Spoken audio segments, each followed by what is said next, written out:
All right, thanks, Jim. On the 50th anniversary of the historic March on Washington yesterday, President Obama talked about the progress made in the country since then and the work that still needs to be done. Well, tonight, former prosecutor Nelda Blair and defense attorney Jolanda Jones give their views on both in the face-off. You know, Nelda, as I sit here, I'm really melancholy. I'm really sad. We've just celebrated the 50th anniversary of the March on Washington and, you know, for freedom and jobs. And as I sit here today, although there has been some progress, there's so far to go. And what I mean by that is this. So now you can see where people can go into restaurants where you couldn't do that 50 years ago. They had the colored water fountains and the white water fountains. But now things are just, they're covert.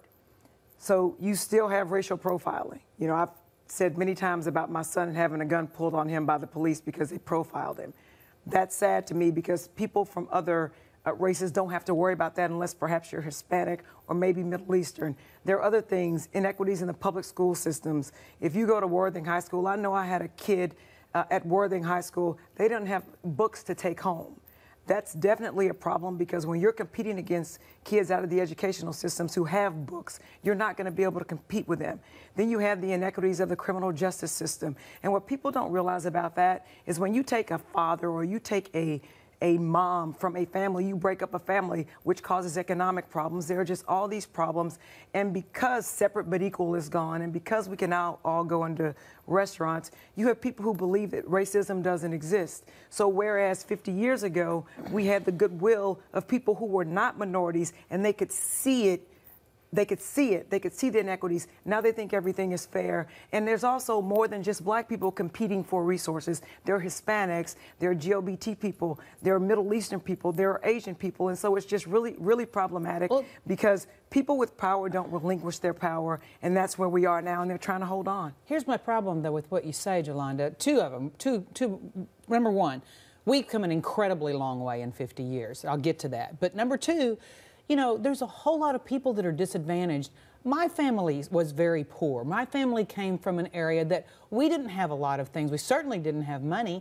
And there are a whole lot of white people that are just as disadvantaged. It has nothing to do with racism. There are a whole lot of schools that are across the country that have white people in them that are less prosperous than other schools. That has nothing to do with racism. That's the bottom line problem. It doesn't all have to do with color.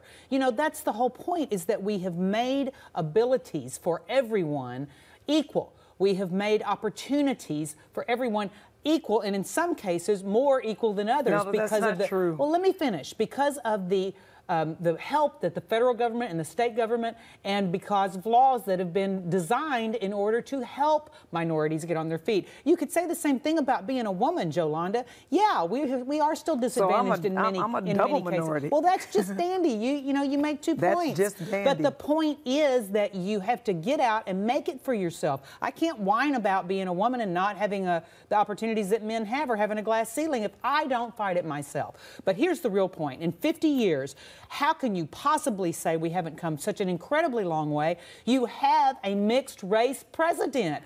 I mean, you have other blacks. So because Oprah's made it, because we have a black president, that means things are equal.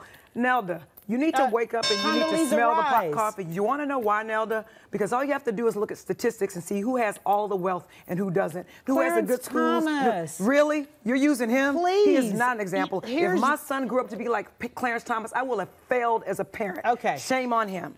Here's my deal. I look at the bright side, and there are so many good things. I am a realist. That's what you should be saying. You are an optimist. I am a realist. I am an optimist. You've heard what they think. Now we want to know what you think. Tweet your comments to us with the hashtag Fox26 for Life.